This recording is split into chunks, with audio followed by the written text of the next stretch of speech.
Hello friends, welcome to our YouTube channel the age of science. आज हम इस video में अल्कोहल फिनोल ईथर्स जो क्लास 12 का चैप्टर है उससे 18 ऐसे क्वेश्चन लेने जा रहे हैं जो बोर्ड एग्जाम के पॉइंट ऑफ व्यू से बहुत ज्यादा इंपॉर्टेंट हैं। इन क्वेश्चंस में आपको 14 क्वेश्चन तो ऑब्जेक्टिव टाइप मिलेंगे और 4 क्वेश्चन एजर्सन रीजन के मिलेंगे। क्योंकि जो आपका बोर्ड एग्जाम है, बोर्ड एग्जाम में आपके 18 ऑब्जेक्टिव टाइप क्वेश्चन होते हैं।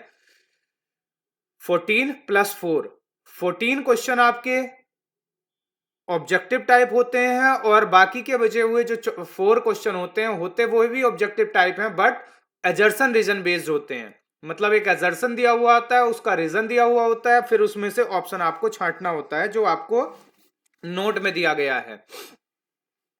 अगर आप बोर्ड एग्जाम की तैयारी कर रहे हैं, क्लास 12 बोर्ड एग्जाम की तैयारी कर रहे हैं, चाहे वो सीबीएसई बोर्ड हो, चाहे यूपी बोर्ड हो या अनदर कोई बोर्ड हो, तो हमारा ये वीडियो आप लोगों के लिए बहुत ज्यादा महत्वपूर्ण है। अगर आपने अभी हमारे चैनल को सब्सक्राइब नहीं किया है तो चैनल को सब्सक्राइब कर लें और वीडियो को ज्यादा से ज्यादा शेयर करें कि जिससे जो भी बोर्ड एग्जाम के स्टूडेंट्स हैं, जो बोर्ड एग्जाम की तैयारी कर रहे हैं, उनको उन तक ये वीडियो पहुंच पाए और वो भी अपने एग्जाम की अच्छी तैयारी कर सकें। तो आइए वीडियो स्टार्ट करते हैं। हमारा पहला क्वेश्चन आपकी स्क्रीन पर है। क्वेश्चन में कहा जा रहा है which one of the following is most reactive towards electrophilic reagent. सीधे सीधे क्वेश्चन में पूछा जा रहा है कि जो इलेक्ट्रोफिलिक रिएक्शन होती हैं उनके लिए इनमें से मोस्ट रिएक्टिव कौन है। तो जितने कंपाउंड दिए गए हैं आपको सारे के सारे एरोमेटिक कंपाउंड दिए गए हैं। पहले ये हम देख लें इनमें से कॉमन क्या है। देखिए सभी क्वेश्चंस की बात करते हैं तो सब में एक चीज तो कॉमन है, CH3। देखो CH3 सब में कॉमन है, यानी कि CH3 के बेस पर तो कुछ होने वाला नहीं है और CH3 की रेस्पेक्ट में सब सेकंड पोजीशन पर ही जुड़े हुए हैं। पहले क्वेश्चन की अगर बात करते हैं तो पहले क्वेश्चन में है OCH3, यानी कि पहले ऑप्शन में सॉरी OCH3। दूसरे में क्या है OH, तीसरे में CH2OH और फिर NHCOCH3। मतलब ये ऑप्शन आपको दिए गए हैं। अब क्या करना है हमें, ये जो क्वेश्चन निकलेगा ये इनके बेसिस पर निकलेगा, यानी कि जो हमारा दूसरा अटैच्ड ग्रुप है। ठीक है, अब बात ये आती है कि सबसे पहले हम ये जान लें कि हमारा इलेक्ट्रोफिलिक जो अटैक है वो डिपेंड किस पर करेगा। ठीक है, इलेक्ट्रोफिलिक अटैक डिपेंड किस पर करेगा, किससे पता लगेगा कि मोस्ट रिएक्टिव कौन होगा। देखिए मोस्ट रिएक्टिव वही होगा जिसमें प्लस आर इफेक्ट ज्यादा हो रहा होगा।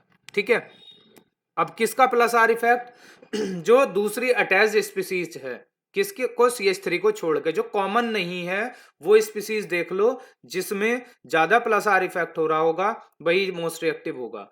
तो देखो जो यहां से ऑप्शन जाएगा वो बी के साथ जाएगा, क्योंकि जो OH का प्लस आर इफेक्ट है यानी कि पॉजिटिव रेजोनेंस इफेक्ट है वो अदर ग्रुप से क्या है, ज्यादा है। जो भी ग्रुप जुड़े हुए हैं, यानी कि OCH3 से भी ज्यादा होता है, NHCOCH3 से भी ज्यादा होता है और CH2OH से भी ज्यादा होता है। इसलिए यहां से जो आंसर बनेगा वो बनेगा आपका ऑप्शन बी। आई थिंक आपको क्वेश्चन समझ में आ गया होगा। नेक्स्ट क्वेश्चन, हाँ प्लस आर माइनस आर, अगर इसकी बात करते हैं हम जो आपका इफेक्ट है, इफेक्ट की बात करते हैं, रेजोनेंस इफेक्ट, इंडक्टिव इफेक्ट की बात करते हैं, तो इसका हमारा वीडियो आ चुका है, हमारे चैनल पर मिल जाएगा, इसी वीडियो के डिस्क्रिप्शन में मिल जाएगा। तो वहां से आप वीडियो को देख लें, इंडक्टिव इफेक्ट का, रेजोनेंस इफेक्ट का और आपको एरोमेटिक कैरेक्टर का वहीं से मिल जाएगा, एक्टिवेटर डीएक्टिवेटर का भी। नेक्स्ट क्वेश्चन, नेक्स्ट क्वेश्चन में पूछा जा रहा है which of the following reagent may be used to distinguish between phenol and benzoic acid. पूछा जा रहा है फिनॉल और बेंजोइक एसिड को, दोनों को क्या करना है, आपको डिस्टिंग्विश करना है, यानी कि दोनों को अलग अलग करना है, दोनों में विभेद करना है। तो आप कौन सा रिएजेंट यूज करेंगे। देखिए एक एक करके बताते हैं। पहले यहां जो ये मोलिस रिएजेंट है, ये मोलिस रिएजेंट किसके लिए यूज किया जाता है, ये किया जाता है प्रेजेंस ऑफ कार्बोहाइड्रेट के लिए, प्रेजेंस ऑफ कार्बोहाइड्रेट।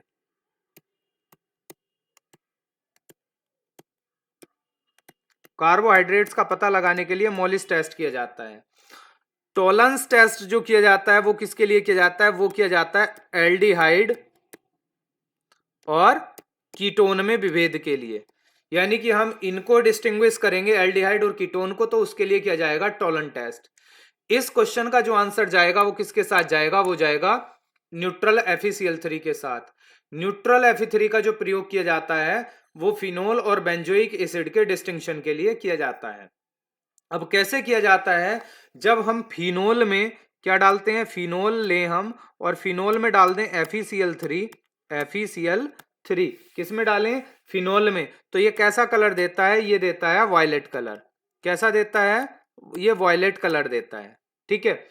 और यही अगर बेंजोइक एसिड के साथ डाल दें, बेंजोइक एसिड, जो बेंजोइक एसिड होता है, अगर बेंजोइक एसिड के साथ FeCl3 को मिक्स कर दिया जाए, ठीक है, तो कलर कैसा आता है, तो आता है जो बफ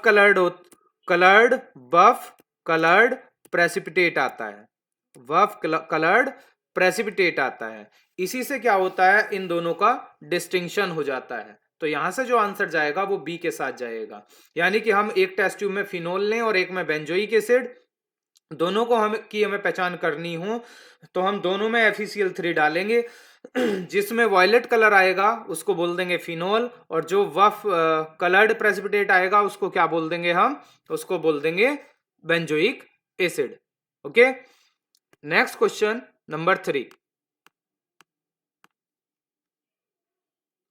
अब देखिए 3 क्वेश्चन में क्या बताना है, 3 क्वेश्चन में बताना है the correct order of acidic strength of the following compounds. देखिए एसिडिक करेक्टर का क्वेश्चन जो हमारी 3 वीडियो आई हैं, तीसरी वीडियो ये है और पहले जो 2 वीडियो आई हैं सब में एक एक क्वेश्चन दिया गया है, एक एक 2 क्वेश्चन सब में है ना, क्योंकि ये जो टॉपिक है इंपॉर्टेंट टॉपिक है और it is depend upon the resonance effect और इंडक्टिव इफेक्ट, तो ये इंपॉर्टेंट बन जाता है। सबसे पहले हम क्या करें, ऑर्डर बाद में लगाएंगे, पहले इनके फॉर्मूले हमें पता होने चाहिए। देखो पहला है आपका फिनोल, और फिनोल का फॉर्मूला आप अच्छे से जानते हैं। फिनोल में क्या होता है, बेंजीन पर होता है OH, बेंजीन पर क्या होता है OH, OH होगा तो इसको क्या बोलेंगे आप, फिनोल बोलेंगे। दूसरा कौन सा है, दूसरा है पैराक्रिसोल। पैराक्रिसोल क्या होगा, पैराक्रिसोल होगा बेंजीन पर CH3 और पैरा पोजीशन पर OH, या कह दें हम कि इस वाली पैरा पर लगा लीजिए आप OH, कोई प्रॉब्लम नहीं है, सब एक जैसा आपको देखने में लगेगा। यहां पर क्या है, यहां पर है OH और नीचे है CH3, इसे क्या बोलेंगे, पैरा क्रिसोल। एक है Meta nitrophenol, Meta nitrophenol OH और यहां पर CH3, और एक जो है आपका वो कौन सा है, पैरा नाइट्रोफिनोल, यानी कि ऊपर तो OH ही है और नीचे क्या आ जाएगा, नीचे आ जाएगा आपका NO2, पैरा नाइट्रोफिनोल। अब कहा जा रहा है ऑर्डर में लगाना है इनको। तो आप लोगों को पहले बताया जा चुका है कि कुछ ग्रुप्स ऐसे होते हैं जो एसिडिक करैक्टर को इंक्रीज करते हैं। अब उन ग्रुप्स में कौन कौन आते हैं, जैसे OH, और कौन आता है Cl, और कौन आता है NO2 भी आता है, ठीक है, और कौन आता है COOH आता है। ये एसिडिक करैक्टर को इंक्रीज करने का काम करते हैं। लेकिन कुछ ग्रुप्स ऐसे होते हैं जो डिक्रीज करने का काम, ये तो सारे इंक्रीज कर रहे हैं, कुछ ऐसे होते हैं जो डिक्रीज करने का काम करते हैं। जैसे कौन होते हैं आपके एल्काइल ग्रुप, जैसे CH3 है ना, C2H5 एल्काइल ग्रुप, और कौन C6H5, ये क्या करते हैं, ये एसिडिक करैक्टर को डिक्रीज करने का काम करते हैं। तो अब इसमें देखें, देखो सबसे ज्यादा क्या होगा, फिनोल तो सब में है, कॉमन है, OH ग्रुप तो सब में है, ठीक है। तो सबसे कम किसका हो रहा है, पहले तो हम ये देख लें सबसे कम किसका होना चाहिए। देखिए इसमें ग्रुप CH3 आया है, तो ये क्या करेगा, ये तो कम करने का काम करेगा, है ना, क्या करेगा, एसिडिक करैक्टर को कम करने का काम करेगा, ठीक है। कौन करता है एसिडिक करैक्टर को कम, अगर एसिडिक करैक्टर की बात करें तो आपका कम करने का काम कौन करता है, कम करने का काम करता है CH3। अरे इसमें सॉरी, ये कुछ गलत लगा लिया हमने, ये यहां CH3 नहीं लगेगा, NO2 लगेगा यहाँ पे, मेटा नाइट्रो था, नाइट्रो, तो नाइट्रो के लिए तो NO2 लगेगा। तो यहां जैसे ये CH3 है, ये तो कम करने का काम करेगा, यानी कि फिनोल के भी एसिडिक करैक्टर को कम कर देगा, तो सबसे बाद में आपका जाएगा कौन, सेकंड वाला। इससे ज्यादा किसका होगा, इससे ज्यादा हो जाएगा आपके फिनोल का, यानी कि फर्स्ट वाले का, ठीक है। और जो मेटा पोजीशन वाला है इसका रहेगा दूसरे नंबर पर, और सबसे ज्यादा किसका हो जाएगा, जो पैरा पोजीशन पर है। पैरा पोजीशन पर कौन सा है, NO2 ग्रुप, यानी कि OH की रेस्पेक्ट में पैरा पोजीशन पर है। तो यहां से मिला लीजिए आंसर कौन सा सही जा रहा है, यहां से आंसर जा रहा है ए सही, ठीक है, A is the correct answer. Next question. Video वीडियो जो है थोड़े से लंबे इसलिए हो जाते हैं क्योंकि हम सारे के सारे क्वेश्चंस को डिटेल में आपको एक्सप्लेन करते हैं, ठीक है, सारे के सारे क्वेश्चन आपको डिटेल में एक्सप्लेन किए जा रहे हैं, इसलिए वीडियो में थोड़ा सा टाइम लग जाता है। लेकिन हमारे वीडियो देखने के बाद आपको और कुछ पढ़ने की देखने की जरूरत नहीं है, क्योंकि सारी की सारी डिटेल इसमें उपस्थित है। Which of the following is an appropriate set of reactant for the preparation of 1 methoxy 4 nitrobenzene. देखो बनाना क्या है, यहां से 1 methoxy 4 नाइट्रोबेंजीन बनाना है। तो 1 methoxy 4 नाइट्रोबेंजीन का पहले हम फॉर्मूला बनाने, जो हमें बनाना है, इसमें कहा गया किससे बनाना है, ठीक है, बनाना किससे है, ये भी तो हमें ध्यान रखना है कि ये चीज बनानी किससे है, ठीक है। अब देखिए बना क्या है, जो बनवा रहे हैं ये, वो क्या बनवा रहे हैं, 1 methoxy, यानी कि बेंजीन के ऊपर OH, OCH3, 1 methoxy है ना, और 4 पर क्या, नाइट्रो, NO2, ये बनवा रहे हैं। ये किससे बनेगा ये पूछा जा रहा है। तो ए ये दिया है, बी ये दिया है कह रहा है केवल ए से बनेगा, केवल बी से बनेगा, केवल ए से, केवल बी से, और उसके बाद ए और बी दोनों से बनेगा। देखिए क्या होगा, यहां से तो तब बन सकता है जब ये ग्रुप निकल जाए, लेकिन इस ग्रुप का निकलना पॉसिबल नहीं है। कारण Br क्यों नहीं निकल पाएगा, Br के पास होंगे लोन पेयर। कितने लोन पेयर होंगे, 3 लोन पेयर होंगे, जो रेजोनेंस में चले जाएंगे, यानी कि बेंजीन को स्टेबलाइज करने के लिए यूज होंगे। तो इसलिए यहां से Br तो निकल नहीं पाएगा। इसमें क्या होगा, ऑक्सीजन के पास भी लोन पेयर होंगे, ऑक्सीजन अपने लोन पेयर किसको दे देगा, बेंजीन को स्टेबलाइज करने के लिए, जिससे बेंजीन पर चार्ज O पर चार्ज निगेटिव और Na पर चार्ज पॉजिटिव आ जाएगा। तो यहां से इजीली निकल सकता है, ठीक है, यानी कि यहां से NaBr इजीली निकल सकता है, और यहां से NaBr निकल जाएगा तो यही वाला ऑप्शन आपका बिल्कुल सही हो जाएगा, यानी कि B is the correct answer. Reason क्या है, क्योंकि इसमें जो ऑक्सीजन है, बी वाले में जो यहाँ ऑक्सीजन है, ऑक्सीजन के पास लोन पेयर है, तो ऑक्सीजन लोन पेयर किसको दे देगा, बेंजीन को स्टेबलाइज करने के लिए, जिससे ऑक्सीजन पर इलेक्ट्रॉन डेंसिटी क्या हो जाएगी, कम हो जाएगी, जिससे इस पर चार्ज क्या आ जाएगा, आपका चार्ज क्या आ जाएगा, और यहां से क्या होगा, NaBr निकल जाएगा, ठीक है।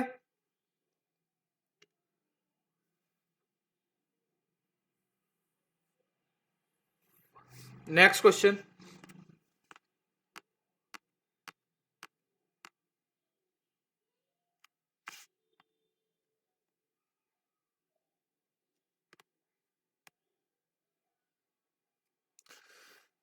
देखिए नेक्स्ट क्वेश्चन में कहा जा रहा है the above transformation proceeds through, ठीक है।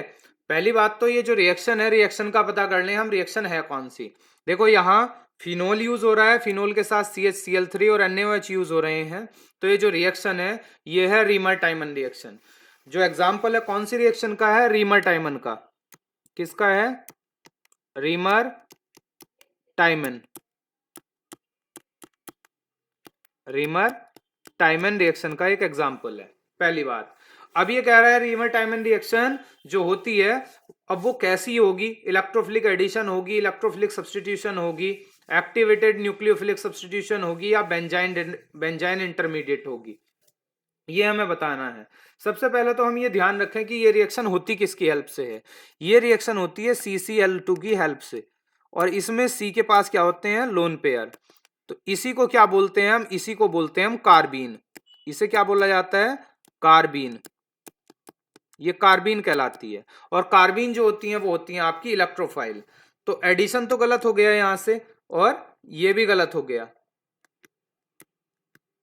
कार्बीन जो होती हैं वो क्या होती हैं आपकी, इलेक्ट्रोफाइल होती हैं। तो इलेक्ट्रोफाइल में एडिशन तो आपका गलत हो गया, क्योंकि यहां सब्सटीट्यूशन होता है। तो सब्सटीट्यूशन आपका कौन सा जाएगा, वो जाएगा B option, electrophilic substitution is the correct answer. Next question number 6। ये रहा आपकी स्क्रीन पर। क्या कहा जा रहा है क्वेश्चन 6 में? कहा जा रहा है the best method for the conversion of an alcohol into alkyl halide is by treating the alcohol with, यानी कि कोई अल्कोहल लिया गया है, सपोज दैट आपने लिया है ROH। ये कह रहा है इनमें से ROH की रिएक्शन किससे कराएं कि जो आपका अल्काइल हैलाइड बनेगा वो सबसे अच्छा मेथड होगा। देखिए अगर ROH की रिएक्शन आप SOCl2 से करा दें तो क्या बनेगा? आपका RCl बनता है, प्लस SO2 बनती है, प्लस HCl गैस बनती है।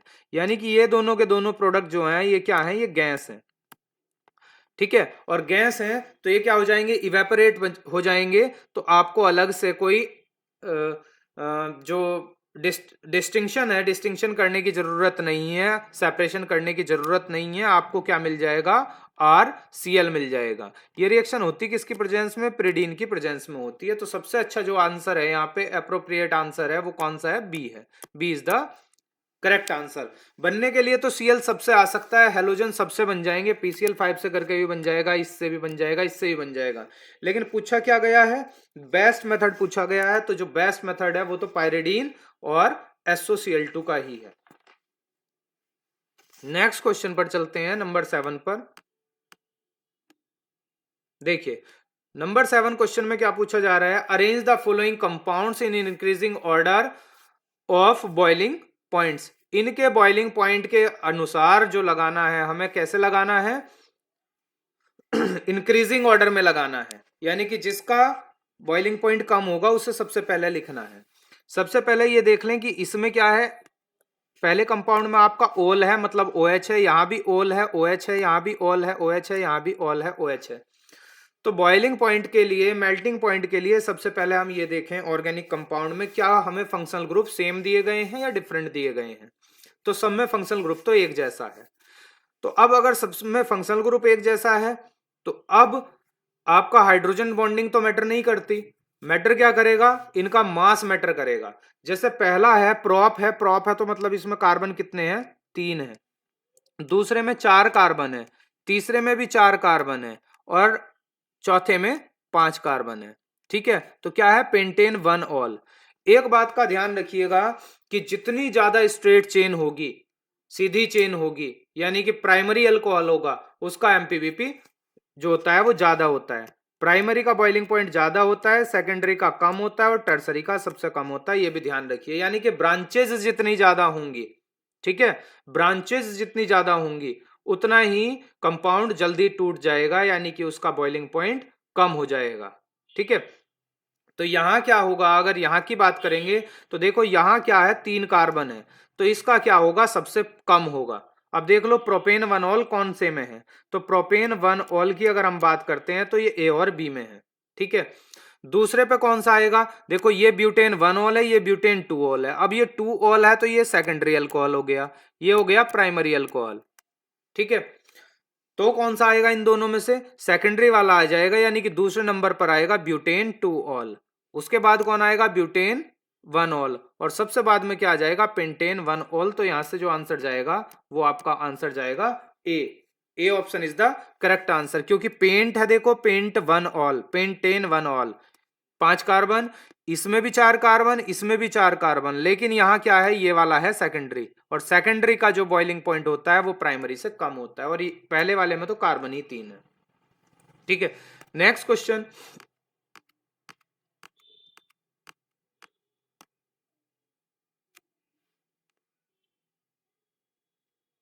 देखिए नेक्स्ट क्वेश्चन भी बहुत बेहतरीन क्वेश्चन है। How many alcohols with molecular formula C4H10OR chiral in nature. देखो एक फॉर्मूला दिया गया है और पूछा गया है इसमें जितने भी अल्कोहल बनेंगे उनमें से कायरल कितने होंगे। तो सबसे पहले तो हम ये करें कि जो फॉर्मूला दिया गया है उसके हम अल्कोहल बना के देख लें कि अल्कोहल कितने बन सकते हैं, क्योंकि सबसे पहला जो काम हो जाता है हमारा इसके कायरल बनाने का हो जाता है, इसके आइसोमर बनाने का हो जाता है। कायरल की बात बाद में करेंगे। देखो क्या बनेगा? पहला बनेगा CH3 CH2 CH2 OH। ठीक है, दूसरे की बात करते हैं तो दूसरा क्या बनेगा, CH3 single bond CH2 CHOH CH3। तीसरे की बात करते हैं तो तीसरा बन जाएगा CH3 CH, नीचे CH3, आगे CH2OH। और चौथे की बात करते हैं तो चौथा बनेगा CH3 C CH3 CH3OH। अब बात आती है कि कायरल कौन सा होता है।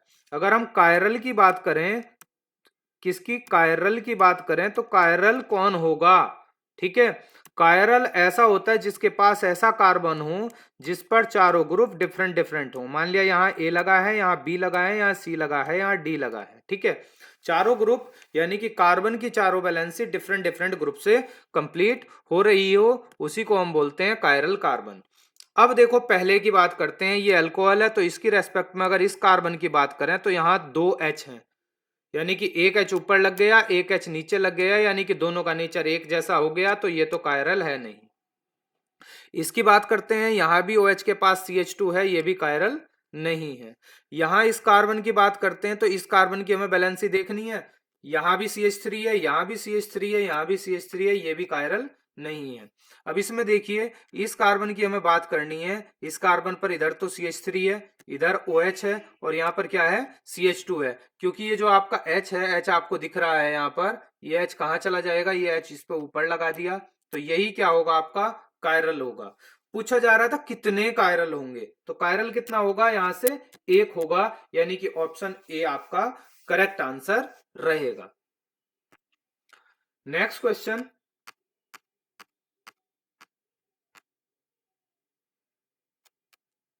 नेक्स्ट क्वेश्चन में पूछा जा रहा है what is the correct order of reactivity of alcohols in the following reaction.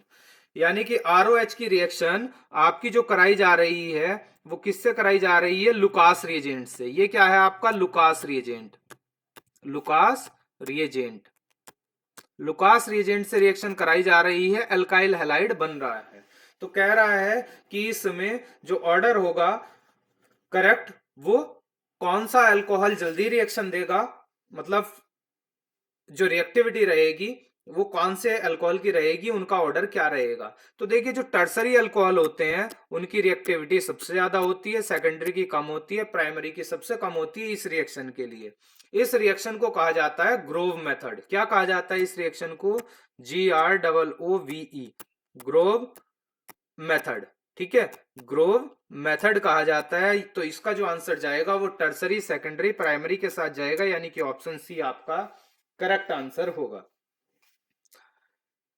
Next question, next question में क्या कहा गया है, क्वेश्चन नंबर 10 है, और इसमें कहा गया है कि ये जो कंपाउंड है इसका IUPAC नेम क्या होगा। इसका IUPAC नेम हमें बताना है। तो इस IUPAC नेम के लिए देखिए क्या करें, ये जो ग्रुप दिया हुआ है इथरिक ग्रुप दिया हुआ है, ईथर। तो क्या करें, इसकी नंबरिंग कर लें। सपोज दैट यहां से हमने नंबरिंग कर ली, नंबर 1, नंबर 2 और नंबर 3, ठीक है। जो इथरिक ग्रुप होते हैं वो एक साइड चेन की तरह होते हैं, तो इसको क्या लिखा जाएगा, क्योंकि ये नंबरिंग इसमें चेन टूटती है, तो इसे बोला जाएगा 2 मिथॉक्सी, क्या बोला जाएगा, 2 मिथॉक्सी प्रोपेन, 2 मिथॉक्सी प्रोपेन। अब देख लीजिए कौन सा आंसर है यहां से सही, यहां से भी जो आंसर जा रहा है वो सी के साथ जा रहा है, 2 methoxy propane, C is the correct answer. Next question, next question में कहा जा रहा है CH3CH2OH can be converted into CH3CHO by. देखो सबसे पहले तो ये ध्यान रखें, हम करना क्या है, हमें करना हमें ये है कि जो हमारा CH3CH2OH है उससे बनाना है आपको CH3CHO। तो एक बात तो ये ध्यान रखें, OH से CHO जो बनता है वो किस पर बनता है, ऑक्सीडेशन पर बनता है, ठीक है। अब ऑक्सीडाइजिंग एजेंट कौन सा यूज कराएं वो हम ऑप्शन से देखते हैं। देखो पहला दिया गया है कैटालाइटिक हाइड्रोजिनेशन, तो पहली बात तो ये ऑक्सीडेशन है ही नहीं, ये किसका, ये क्या दिया गया है, ये रिडक्शन के बारे में बताया गया है, रिडक्शन होगा, है ना। LiAlH4 भी क्या होता है आपका, ये भी रिडक्शन करता है, ठीक है। अब यहाँ पे क्या दिया गया है, एक तो दिया गया है प्रीडिनियम क्लोरोक्रोमेट यानी कि PCC दिया गया है, और दूसरा दिया गया है KMNO4। ये दोनों के दोनों ही आपके क्या है, ऑक्सीडाइजिंग एजेंट है, यानी कि दोनों के दोनों ऑक्सीडेशन करेंगे। लेकिन इनमें से कौन सा यूज किया जाएगा? आप देखो ए और बी ऑप्शन तो आपके गलत हो गए हैं, क्योंकि वे तो है ही रिड्यूसिंग एजेंट। अब ऑक्सीडाइजिंग एजेंट कौन कौन से हैं? सी और डी। अब सी और डी में से सही कौन सा होगा, ये हमें देखना है। देखिए, एक्चुअली होता क्या है, अल्कोहल का जब हम ऑक्सीडेशन करते हैं तो बीच में क्या बनता है, एक बार CHO बनता है और CHO तुरंत कन्वर्ट हो जाता है COOH में। ठीक है, कोई सा भी ऑक्सीडाइजिंग एजेंट ले लें आप, वो सारे के सारे क्या करते हैं, CHO में, CHO को COOH में कन्वर्ट कर देते हैं। लेकिन कुछ ऐसे होते हैं जो रिएक्शन को CHO पर ही रोक देते हैं। वो कौन कौन से होते हैं आपके? वो होता है आपका CRO3 जिसे बोलते हैं जॉन रिएजेंट। और कौन होता है? एक होता है PDC, एक होता है PCC, प्रीडीनियम क्रोमेट और प्रीडीनियम डाइक्रोमेट। तो ये क्या करते हैं, ये COOH को नहीं बनने देते हैं, रिएक्शन को CHO पर ही रोक देते हैं। तो यहां से जो आंसर जाएगा वो सी के साथ जाएगा, सी इज द करेक्ट आंसर, क्योंकि इसमें दिया है प्रीडीनियम क्लोरोक्रोमेट। आई होप क्वेश्चन आपको समझ में आ गया होगा। नेक्स्ट क्वेश्चन, क्वेश्चन में कहा गया है Williamson synthesis is used for the preparation of, बड़ा आसान सा क्वेश्चन, चिंदी सा क्वेश्चन। कहा गया है कि जो विलियमसन सिंथेसिस है वो किसके प्रिपरेशन के लिए यूज किया जाता है? तो ये सिंपल सा है, क्या होता है, क्या होता है इसमें, अगर हम विलियमसन सिंथेसिस की बात करते हैं तो विलियमसन सिंथेसिस होती क्या है कि जो आपका RX होता है, RX की रिएक्शन NaOR से करा देते हैं। तो यहां से क्या बनता है, यहां से जो बनता है ROR बनता है प्लस NaX निकल जाता है। और यही क्या है आपका, यही है आपका ईथर। यही क्या कहलाता है, यही कहलाता है ईथर, यानी कि ईथर की प्रिपरेशन के लिए इसका यूज किया जाता है। ठीक है, और क्या यूज होता है इसमें, एल्काइल हैलाइड यूज होता है। अगर कोई पूछ ले विलियमसन सिंथेसिस में कौन सा कंपाउंड यूज होता है, यानी कि रिएक्टेंट क्या रहता है, तो वो रहता है एल्काइल हैलाइड। नेक्स्ट क्वेश्चन देखिए, नेक्स्ट क्वेश्चन में फिर से बॉइलिंग पॉइंट के ऊपर क्वेश्चन है, which of the following will exhibit higher boiling point. ठीक है, इनमें से किसका बॉइलिंग पॉइंट ज्यादा होगा? देखो पहले तो क्या है, यहां पर जो कहा गया है, पहले ऑप्शन में जो कहा गया है वो कहा गया है ईथर। कार्बन इसमें कितने हैं, कार्बन इसमें है 4, ईथर के साथ 4 कार्बन। यहां कितने हैं, 1 2 3 4 5, इसमें कितने हैं, 5 कार्बन है। 1 2 3 4 और इसमें भी 5 कार्बन है।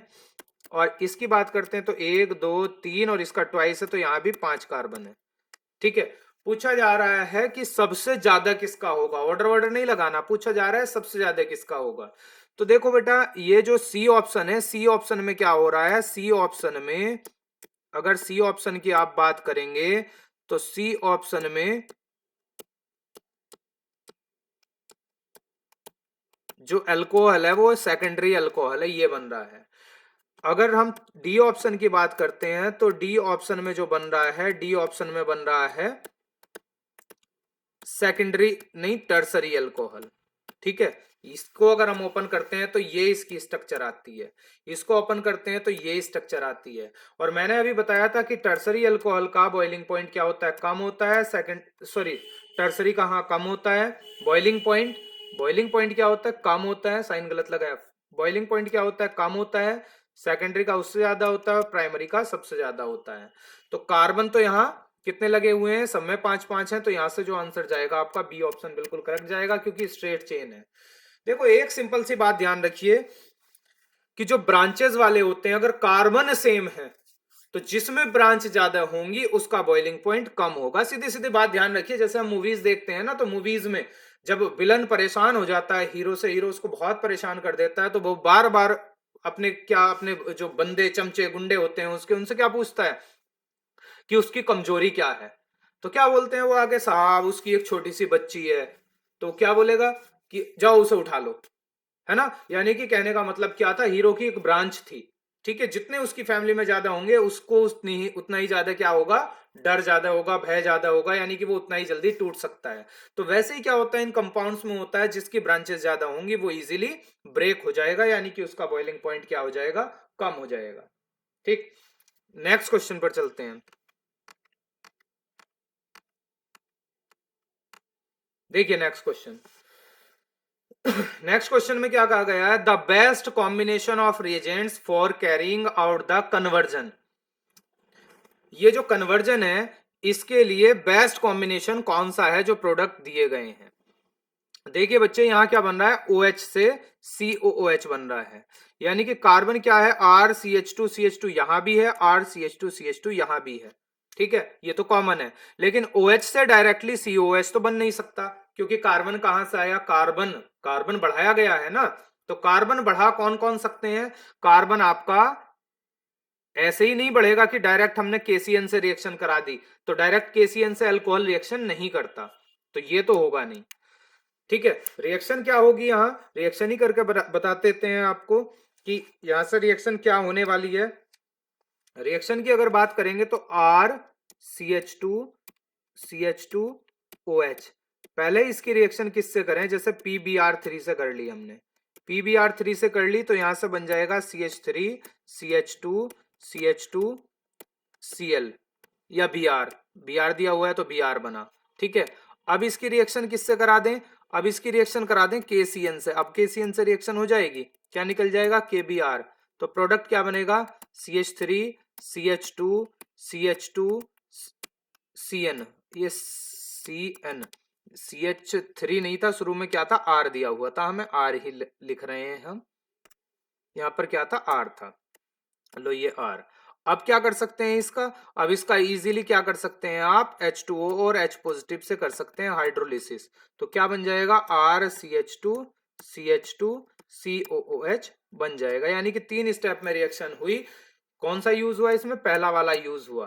ठीक है, क्योंकि यहां क्या दे रखा है, ये H2PT दे रखा है, ये आपका हाइड्रोलिसिस नहीं कर रहा, ये तो रिडक्शन कर रहा है। और इस चीज का अगर रिडक्शन होगा तो कार्बोजाइलिक नहीं बनेगा, अमाइन बन जाएगी। इसी का CN का यहां से रिडक्शन करते हैं तो क्या बन जाएगा, RCH2CH2CH2NH2 बन जाएगा। तो यहां से जो आंसर जाएगा आपका वो किसके साथ जाएगा, ऑप्शन ए के साथ जाएगा, A is the correct answer. Next question देखिए, अब जितने भी क्वेश्चन है आपके वो असर्शन एंड रीजन के क्वेश्चन है। ठीक है, किसके हैं, असर्शन एंड रीजन के क्वेश्चन है, एक बारी से ठीक से पढ़ लेते हैं। In the following questions a statement of assertion followed by a statement of reason is given. Choose the correct answer out of the following choices. First is assertion and reason both are correct and reason is the correct explanation of the assertion. ठीक है, यानी कि assertion भी सही है, reason भी सही है, और सही एक्सप्लेनेशन है, रीजन जो दिया गया है वो सही एक्सप्लेनेशन है assertion का। ए ऑप्शन ये है। बी ऑप्शन ये है कि दोनों के दोनों क्या है आपके, गलत हैं, दोनों के दोनों क्या है, इनकरेक्ट हैं। सी में क्या कहा गया है, सी में कहा गया है कि असर्शन करेक्ट है बट रीजन रॉन्ग है। डी में कहा गया है असर्शन रॉन्ग है बट रीजन सही है। तो देखते हैं अब क्वेश्चन आगे क्या आता है इसी के ऊपर। देखिए पहला क्वेश्चन कहा गया है, असर्शन में कहा गया है bond angle in ethers is slightly less than the tetrahedral angle, यानी कि किसका बॉन्ड एंगल, ईथर का क्या होता है, लेस होता है किससे, टेट्राहेड्रल एंगल से। पहले तो हम ये याद रख लें कि जो टेट्राहेड्रल एंगल होता है कौन सा होता है, जो टेट्राहेड्रल एंगल होता है यानी कि TH एंगल होता है वो कितना होता है, वो होता है 109 डिग्री 28 मिनट। और ईथर्स का जो एंगल होता है, ईथर्स का जो एंगल होता है वो होता है 110 डिग्री का। ठीक है 110। अब देख लो कौन स्लाइटली कम है कौन स्लाइटली ज्यादा है। इसने कहा था bond angle of ethers is slightly less, लेकिन लेस तो नहीं है ना, स्लाइटली ग्रेटर है। तो ये पहला वाला असर्शन तो हो गया हमारा गलत, असर्शन की बात तो गलत हो गई। आगे क्या कहा गया है, आगे कहा गया है there is a repulsion between two bulky alkyl groups, यानी कि जो ईथर्स में होता है, ईथर्स में जो बल्की ग्रुप होते हैं उनके रिपल्सन की वजह से ऐसा होता है। ये बिल्कुल बात सही है, यानी कि यहां ए आपका क्या हो गया है, ए तो हो गया है रोंग, क्या हो गया है, रोंग। और आर क्या हो गया है, आर हो गया है करेक्ट। तो ऐसा ऑप्शन कौन सा था, ऐसा जो ऑप्शन बन रहा था आपका बन रहा था डी। तो यहां से जो आंसर जाएगा वो क्या जाएगा, डी के साथ जाएगा। ठीक है, नेक्स्ट क्वेश्चन पर चलते हैं।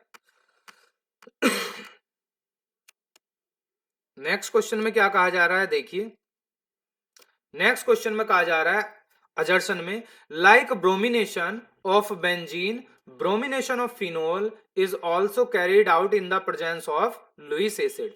देखिए हम ब्रोमिनेशन किसका करते हैं, बेंजीन का करते हैं। ये बेंजीन का क्या हो गया, ब्रोमिनेशन, यानी कि बेंजीन की रिएक्शन किससे करा दें, Br2 से करा दें।